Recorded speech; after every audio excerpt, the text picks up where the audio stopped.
Okay sir, చాలా బాగుంది. Education బాగుంది అంటున్నారు, ఇన్ఫ్రా బాగుంది అంటున్నారు. ఇంకా ఇది కాకుండా ఇంకేమున్నాయి? ప్లేస్మెంట్స్ బాగున్నాయి అంటున్నారు. ఇది కాకుండా ఇంకేమి ఎక్స్పెక్ట్ చేయొచ్చు మన యూనివర్సిటీ నుంచి? Definitely ma'am. యాక్చువల్లీ ఒక రకంగా చూస్తే వి సపోర్ట్ స్టూడెంట్స్. అంటే జాబ్ కాకుండా మీరు ఒక ఎంటర్‌ప్రెన్యూర్‌గా ఎదగడానికి ఓ.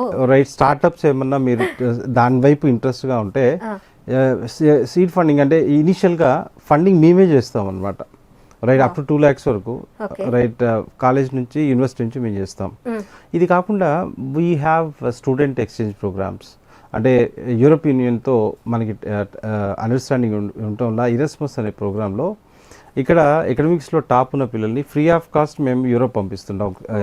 Great sir. లేదు అట్లా కాదు, టాపర్స్లో లేరు, వెళ్ళాలి అనుకుంటే చాలా తక్కువ బడ్జెట్లో వీళ్ళు యూరోప్ వెళ్ళి ఒక సెమిస్టర్ చదువుకొని రావచ్చు.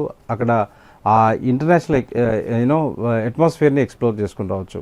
ఓకే. సో ఇటువంటి ప్రోగ్రామ్స్ మిగతా యూనివర్సిటీస్ చాలా నేను కాస్ట్ ఫస్ట్ టైం వింటున్నాను సార్. చాలా కాస్ట్లీ ఎఫెక్ట్గా ఉంటుంది. But when it comes to Marwadi university ఆ విషయంలో మనీ కన్నా సర్వీస్ మోటో ఎక్కువగా ఉంటుంది.